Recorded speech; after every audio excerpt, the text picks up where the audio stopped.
Hi, this is Cherry. I'm at San Diego Comicon 2023.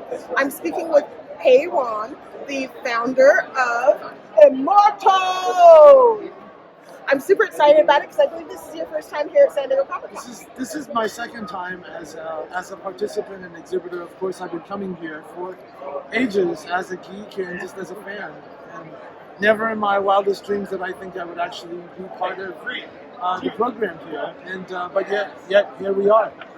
Now, can you tell me about Immortal Studios? I'm super excited because I am a big fan of Asian mythology and of graphic novels, the anime, and it sounds like you're bringing a little bit of brand new content for people who may not be familiar with that. I think the journey to found Immortal has taken me an entire lifetime. I was born into a martial arts fantasy Wuxia family. My father was one of the top creators in the genre, I would say, for the past 100 years.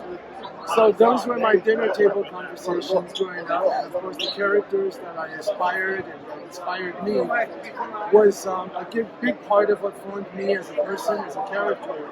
So when it came time to really launch a venture, later on I learned how to be a movie producer and content creator, IP creator, and serial entrepreneur.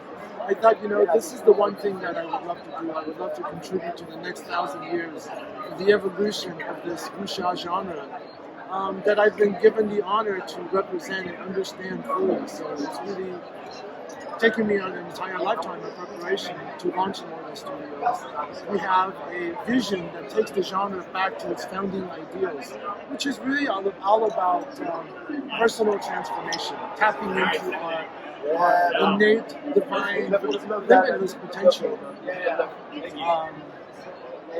So those were the timeless influences, while bringing a lot of the backdrops to be our modern world. So bringing those together, also bringing new faces, new voices in this moment of representation. We're bringing the global village together in the Immortal Studios, where our mission is to awaken the hero in everybody.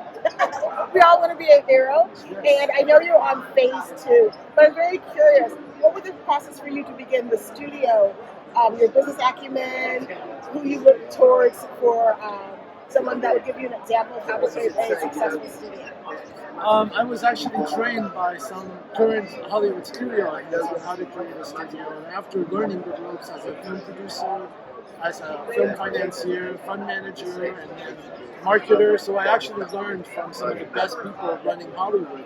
But after my training ended, I thought, I think we can make it better.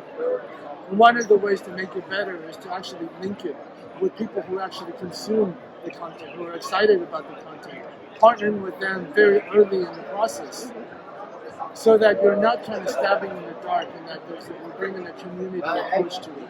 And in the process, we're incentivizing fans that I think are taken for granted, but they actually have a fair shake.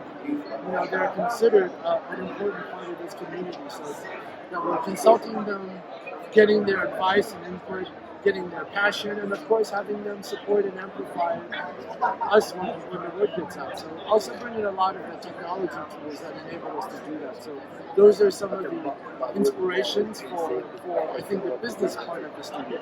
I think it's very exciting that people of the culture are able to have control and share their stories. Yes. Which is the character that you're most excited to introduce to new fans and old fans who are already in workshop? That's a great question. I consider all of these titles my children, and they all represent some part of me or some conversation that I've been having with myself, or some, so I can't really say, but I will say that the book that I personally write, Chronicles of the Immortal Storyverse, is about a young man. His name is Iron Fondue. He's actually a chosen one. Kind of like a Neo-like character in the Matrix, except we turn being the one on its head, because I think superhero stories have almost taught us that we can just get our superpowers by accident. You don't really kind of have to earn it. You're bitten by a radioactive spider, you build this machine, or this alien gives you this thing, whatever, but he learns that he actually has to pay the price. That powers are not given for free, they are earned. And heroism is not what you call yourself. It's what you become in the process. So those are really, really important lessons, and really, really fun because Iron Pandu is a parkour.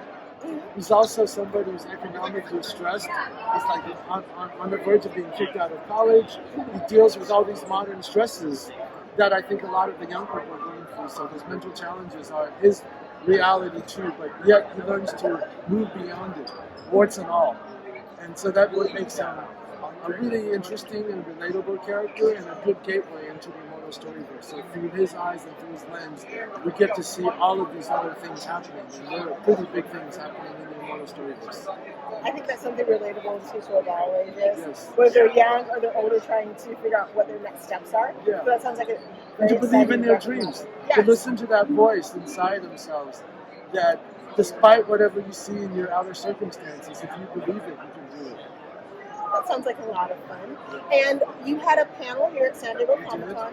Did you record it? Would it go on We did. your channel that someone Yes, can yes, watch? we'll be launching it in our fan community, and so for people who are interested, I would say please come to www.immortal-studios.com and just join our newsletter. We'll be sharing a lot of these things with people who are paying attention. I also read in the press release that you have a link for other people to sort of configure Yes. their creativity. Is that website Yes, that you just yes, made? yes. We're experimenting by engaging fans to come in and say, hey, be part of the Storyverse, give us insight about these characters, we want to work with you, we want to basically galvanize your ideas, because authenticity is something really important for us. Not just for the martial arts genre, but authenticity in like people's makeups and emotional experiences and lived experiences. Because as you know, our mission is to awaken the hero in everybody. We want to learn from real life heroes and how they did it, the roads they've taken, so that emotional authenticity really comes through. That sounds really exciting, and I am a great proponent of seeing yourself reflected in the various genres, either in animation, graphic novels, movies, cartoons, books. And it's really Absolutely. exciting that someone like yourself has taken a passion to create the Immortal Studios. Yes. And I'd like to ask, how do you get the Immortal Studio name? And this logo is really neat too. Can you Yeah. tell me a little bit about that? Yes. Remember I just shared with you Iron Pandu. The original novel in Chinese is called Chronicles of the Immortal Swordsman. So of course the word immortal was kind of baked in, because when I was actually setting that novel up as a television show, I named it Immortal. And Immortal just kind of stuck with me because it is very true to the genre, and it's also very badass. It's also an extraordinary brand of really what we stand for.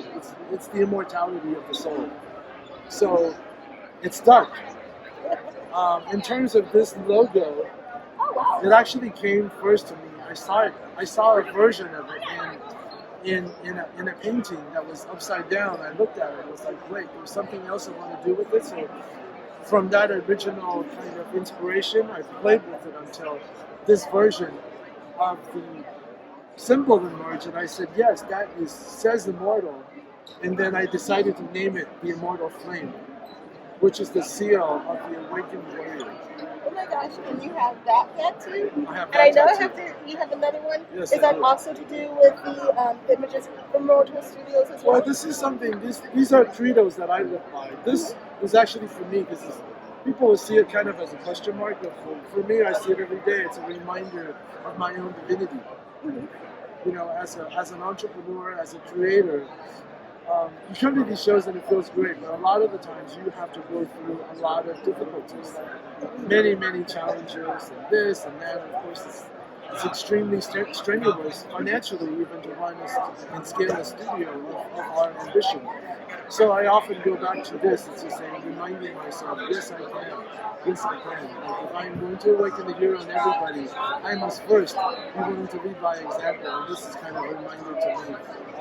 This other tattoo, which is actually is 1 month old, it's for balanced development. Okay. You know, I've chosen to live in this awakened and conscious way. I measure myself by various quadrants of my life, and this is just a support and indicator that I live a very balanced and productive, grounded life.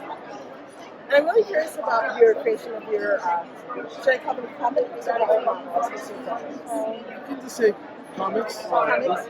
or the Storyverse. Because right now I don't think of them as comics or non-comics. I think of them as stories. Okay. Because one day there will be movies.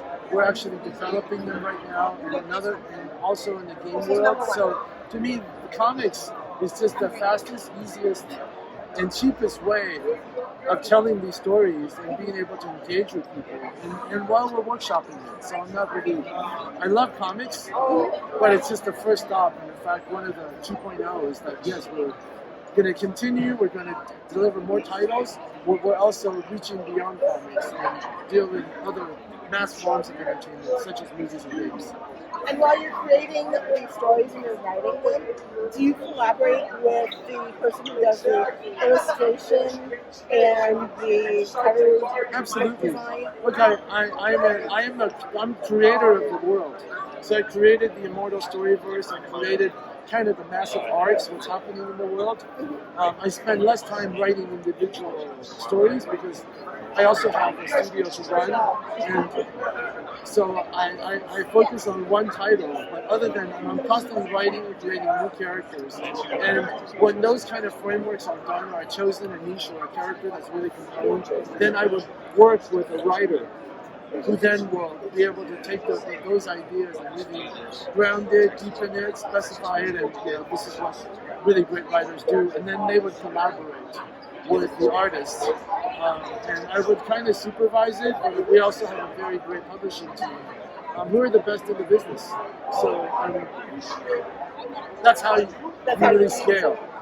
And then I'm really curious, do you have a overall lookbook that you're working on so that you're able to sort of figure out what steps you want to go to? No, we decided early that we didn't want to have a house style yet. We wanted to experiment because we have so many different influences, right?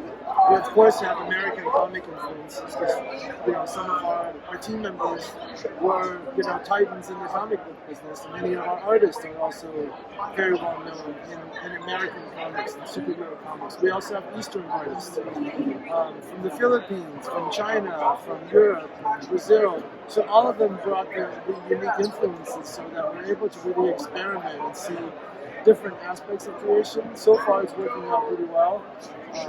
And of course we're still very early in our journey, so we will continue to monitor our visual development.